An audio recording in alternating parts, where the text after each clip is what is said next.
Hey, hockey fans, how's everybody doing? I hope everyone has had a great weekend, enjoyed some hockey, maybe caught the Super Bowl, watched the Rams pull out and get a victory there to win the championship. NFL season is over for another year. Can't believe it. It's so quick. Uh, didn't do a video for today. I just wanted to enjoy Sunday, but the previous 2 days before that, when we did videos, we ended up in the green both days. So last 2 days were winning days, and we're going to try to start the week off here Monday with another winning day. So that's what we're going to do. Monday, February 14, 2022. There's only 4 games on the board, so it shouldn't take too long to go through them and make some picks. First one we've got to talk about is Detroit against Minnesota. Minnesota, Cam Talbot listed to be in net. They're 8-1-1 in their last 10. Current one-game winning streak against Detroit that has a 2-game winning streak going right now. They're 5-4-1 in their last 10. Alex Nedeljkovic listed to be in net for the Red Wings. The Wild now second in the Central with 61 points. Last action Saturday versus Carolina when Minnesota notched another home W. Final 3-2, improving their home record to 15-3-1. Minnesota built the lead to 3-0 against the Canes when Carolina made a push, scored a couple, but that's how it ended. 3-2 was the final. Kevin Fiala, Kirill Kaprizov, and Frederick Goodrow with goals for Minnesota. Outshot 39-27, 0 for 2 on the power play, and gave one up when down a man, and yet still found the win. Talbot has now won his last 4 starts with an average of a .952 save percentage over that course of those 4 wins. Detroit, they're 5th in the Atlantic with 50 points off a couple games against Philadelphia, a 6-3 win in Philly for the Red Wings, and then again doubled them up in Detroit 4-2. Dylan Larkin with 11 points now in his last 5 games, 7 helpers and 4 goals. Detroit, a little bit of success on the road lately. They've won 3 of their last 4 road games. Bertuzzi, Larkin, and the rookie Raymond. They're all playing really well right now. The concern, obviously, is Nedeljkovic. He's been hot and cold. I think he's due for a good game, but you just never know. And Talbot's been playing really good. This will be the first time teams meet, and they play once again in March. They only played twice this season. Minnesota has won the last 3 meetings between these two teams. Historically, though, the edge goes to Detroit. They have a 20-15 record. I think it's actually going to be a good hockey game. Money line plus 185 or 2.85 for Detroit. Minus 225 or 1.44 for Minnesota. Over under set at 6. The puck line for Detroit at plus 1.5. I kind of like how it pays. It pays 1.76 or minus 130. I think Minnesota is going to get another home victory, but I don't think it'll be a blowout. I think it'll be a close game. Could even go into extra time. I kind of like Detroit on the puck line at plus 1.5. I'll call it Minnesota to win the game, but I'll probably put a wager on Detroit on the puck line, plus 1.5. That's what I'll do for game 1. Game 2, we got Toronto playing Seattle. Seattle, Philip Grubauer listed to be in net. They're 5-5-0 in their last 10. Current 1-game winning streak. Toronto, Jack Campbell is confirmed to be between the pipes. They're 7-3-0 in their last 10. Current 2-game losing streak. Seattle played last Friday at Anaheim. Balanced game, 27 shots apiece. Hits were balanced at 28 apiece. Seattle was 0 for 2 on the power play and gave one up when down a man, but when knotted up at 3 late in the third, Jordan Eberle knots one late in the third to give him the win. It was his first goal, I think, in 22 games. Final 4-3 for the Kraken. Ryan Donato with a pair.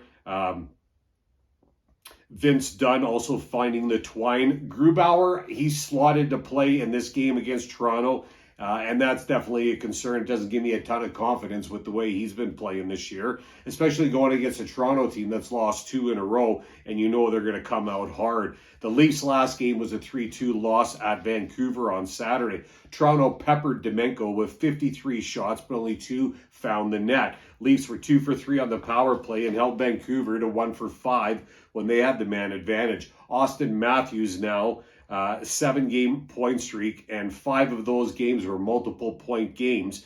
points in 13 of his last 14 games. Look to Mitch Marner, too, to have a strong game. He's been held off the points board for the last couple, but the 3 prior to that, he had 10 points. It's only a matter of time before he has another strong game. Jack Campbell, he's going to look for a strong bounce-back game after his last performance in Calgary, where he logged a .808 save percentage. Common opponent comparison here because they've never played each other, obviously. Toronto has the edge. They've won 66% of the games, whereas the Kraken have only won 35%. Toronto minus 210 or 1.47. Seattle plus 175 or 2.75. Over-under set at 6.5, so they're looking for some goals on this game. I kind of like Toronto on the puck line even. Minus 1.5, it pays plus 125 or 2.25. And I see Toronto having a big game. Toronto's going to be my pick, and I'll probably do the wager on the puck line there. Next game, a Central Division matchup. Number 3, we got Chicago taking on Winnipeg. Winnipeg with Connor Hellebuyck listed to be in net.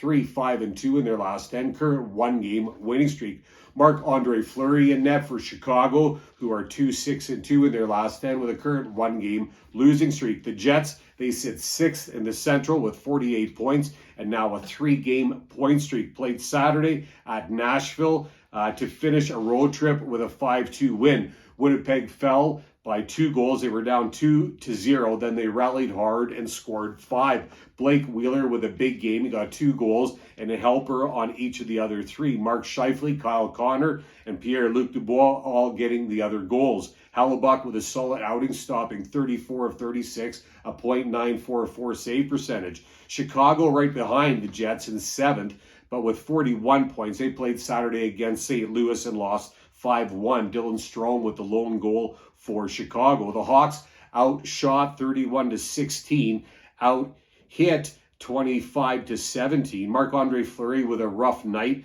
a .839 save percentage. Chicago's 1-for-1 now since the All-Star break. This ends their 3-game road trip. Historically, these teams sit even, so we're looking at a tiebreaker here. They're at 19 apiece. Teams have already met once this season, November 5th, when the Jets won that game 5-1. This is a second of a 3-game series.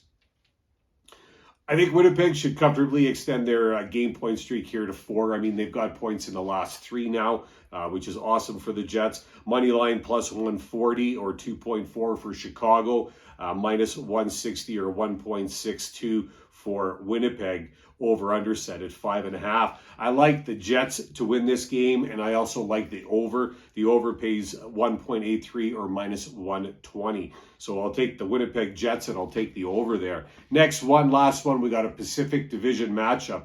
Edmonton taking San Jose. San Jose with Aiden Hill in net. They're 3-4-3 in their last 10 with an overtime decision as a streak. Edmonton with Mike Smith in net again, 6-3-1 in their last 10, current 1-game winning streak. The tight Pacific Division. San Jose sits 7th with 48 points. Sharks have not played since the All-Star break. Their last game was back on February 1st when they played the defending champs and pushed the game to extra time. Ended in a 3-2 loss for the Sharks. Sharks had a tough run before the break. I mean, they had some tough hockey, right? They played Tampa, Carolina, Florida, and Washington. And in that stretch, they went 1-1-2. Not bad against those teams. Edmonton is 5th in the division with 51 points. The Oilers ended their 3-game home stretch with a W on Friday with a 3-1 victory versus the New York Islanders. It was their first game under the new coach, Jay Woodcroft.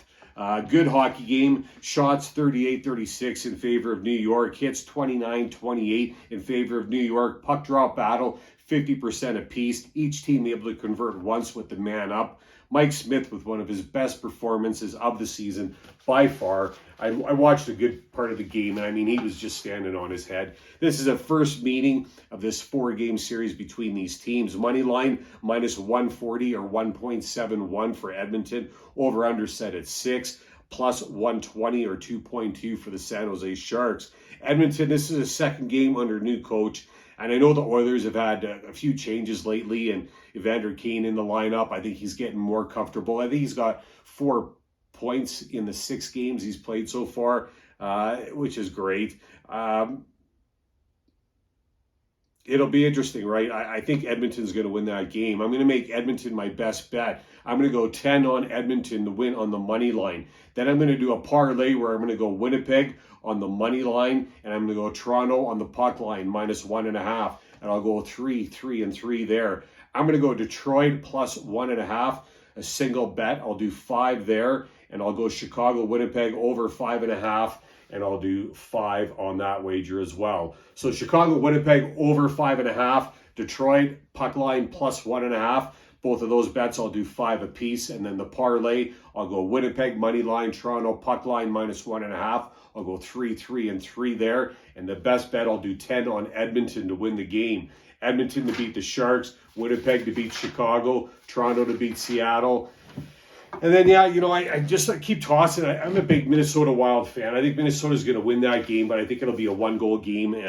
So I kind of like Detroit on the puck line, but Minnesota to win the game. That's what I'm going to do. Hope everyone has a great Monday, great start to the week. Good luck with your picks. Thanks for watching. Stay safe.